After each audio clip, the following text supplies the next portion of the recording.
I've commented a fair little bit lately about how my Volkswagen's actually kind of the most reliable car in my fleet right now. And of course, you know, these things always go in cycles, but man, I've been spending way too much time at AutoZone trying to get through a couple of issues with my wife's Suburban.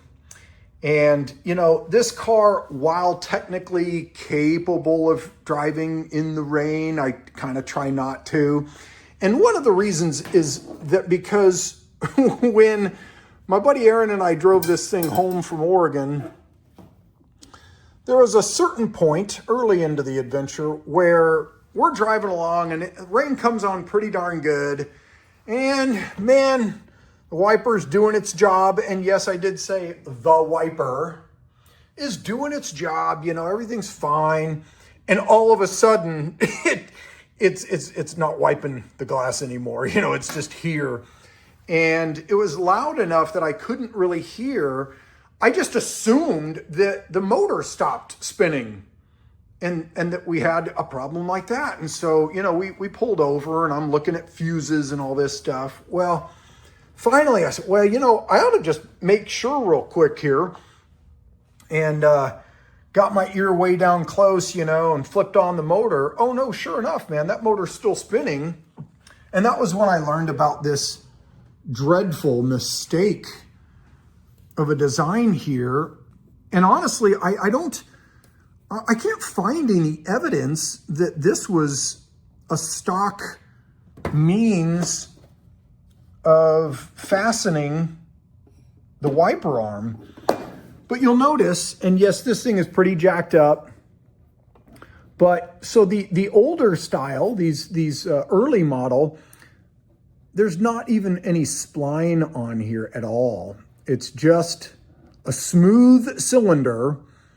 And my understanding is that, you know, there would be like essentially like a grub screw that would come in from the side and tighten down over the shaft to hold your wiper arm in place.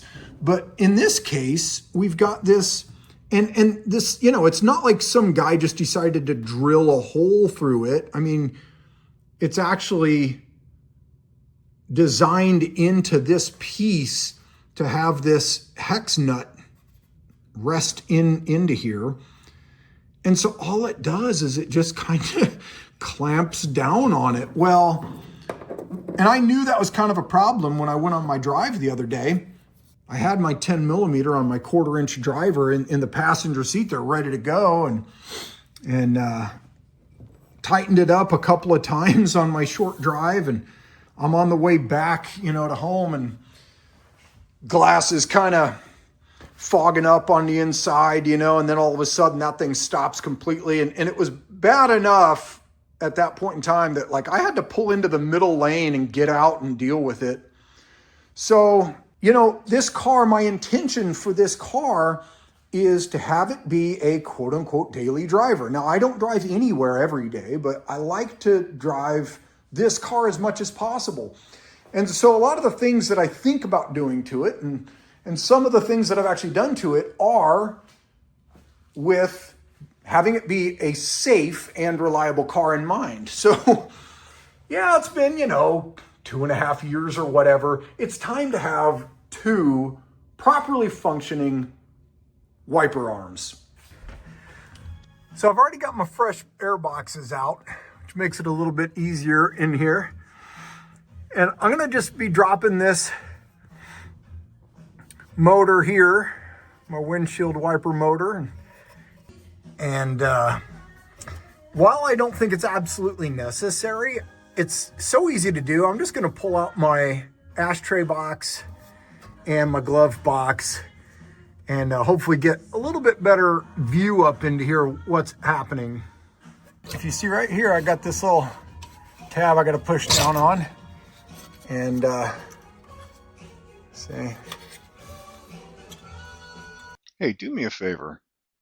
If you're feeling it, go like and subscribe. But more importantly, leave a comment. Let me know what you like and what you don't like about the flow of these videos. You know, an ashtray for a guy who doesn't smoke is a great place to store coins, and screws and things like that, you know, the knobs and such. Single Phillips screw in the back here.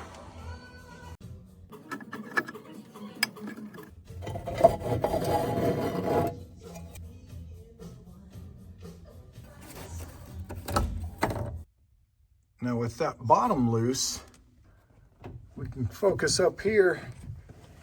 And this one's a little less obvious, but you kind of have to pinch up and twist. And you got this kind of clip here that wants to grab into this hole, but you also have this, which grabs up into a channel back here that you can't really see unless, you know, you're a snake or something. And of course the glove box is pretty simple. Slip a Phillips head into there, one little screw. I got these two little screws up here. I'll use Shorty for that.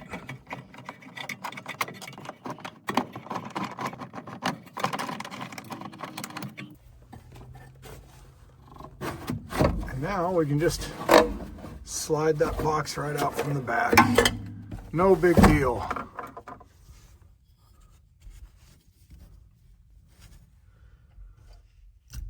We've got a single 10 millimeter right there that I'll be pulling out.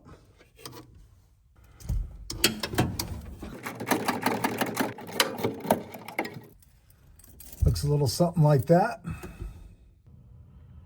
Some odd reason I can't find a 17 deep well right now, so we'll just do this. Absolutely can't wait to make this right. All right, there's the nut I took off, and below it, some plastic spacer, nut, metal washer. There we go. Oh yeah, and the rubber grommet came with it on that dude. Might have been able to do some, there we go, more finagling, but all right.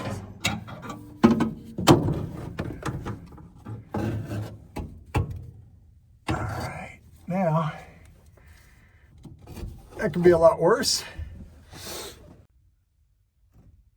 So I'm just letting this thing kind of dangle with this side up into here so that I don't put extra strain on these 60-year-old wires here. This I'll just wire back up in so that I don't have to try to undo the wires. They are actually soldered to the motor on this end. And, you know, I'm sure that they're relatively easy to pull loose, you know, from the fuse box and the switch. But I don't want to mess with that. That's dumb. It'll be pretty easy just to get this thing mounted back up into place. So that's what we'll do.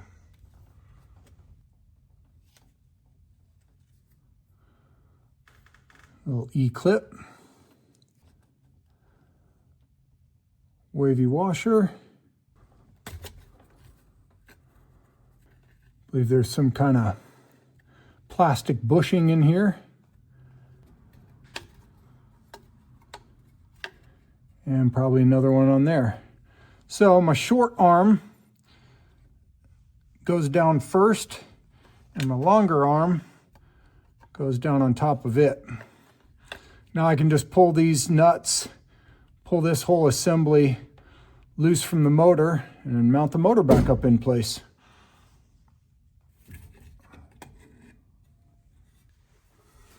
Interesting point here, at least to me. This has these kind of lock washers that dig in as opposed to wavy washers. All three of them have the same washer. And I don't know that Volkswagen ever used these stock or not. Maybe somebody just decided that was a good idea and they replaced them all, so, you know, make darn sure they hold. All right. That's not too bad. I'm not having to work too hard to get that to spin. And all it needs to do is just go forward and back, forward and back. It doesn't need to go all the way around. It's not what it's designed to do. Now this one, all right, it's not like I'm having to work real hard, but it's definitely not as smooth as the other one there. And even though they don't need to spin completely all the way around, there's nothing in the design of them that should keep it from being able to spin all the way around. And yet, if I go past this typical swing out into here and start trying to get it all the way around, oh boy, does it ever tighten up. So to me, that means there's room for improvement. Gonna go ahead and take the wire wheel to this before I try popping it through.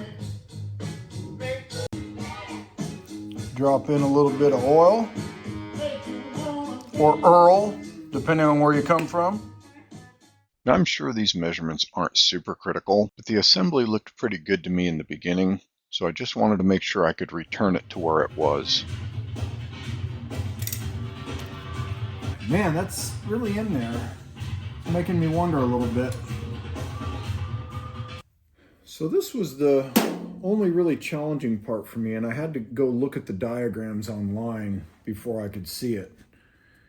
And I probably should have brought my old man glasses out here with me because I still can't actually see it. Not clearly anyway. There is a lock ring right here at the top of the bearing, is what they call this shaft. And there's a split in the lock ring. Where is it? There it is. Gotta push on that split, see if I can get her to come out. But it seems like there's a high likelihood that it could just fly off and get lost, never to be seen again. If I really push down on the bearing and force the spindle up through more, I might be able to get between it and the bearing and just pull up on it and pull it out of its recess. Well, so I finally got it started anyway here and should be able to get it the rest of the way. Not the easiest thing in the world to do, but one side of the split opening, I just couldn't get it to move at all. But the other side, I started to realize that it would, go down a little bit. And so I just kept working on it. And finally I was able to pry it up. And so now that I've got the whole thing coming up, we can just walk it out of there, I guess. And there we are. There's our little split ring. If I push down on this bearing, this little split ring shows a little bit better. And what I'm doing is sticking the blade tip in here in the split and then just kind of twisting. Allows one side to get pushed up on and the other side to be pushed down on. Kind of twists that thing some. And this is what I did on the other one.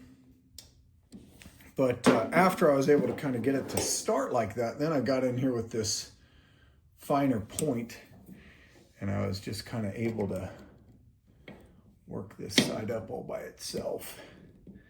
So hopefully that'll work again. You just got to work at it until you get it. Yeah, see if we can get this guy to come out now. There we go. Oh yeah, there's some varnish in there or something. I'm trying to be real careful not to pry on this arm because it's thinner and more flimsy. Grabbing hold of this dude here. There we go.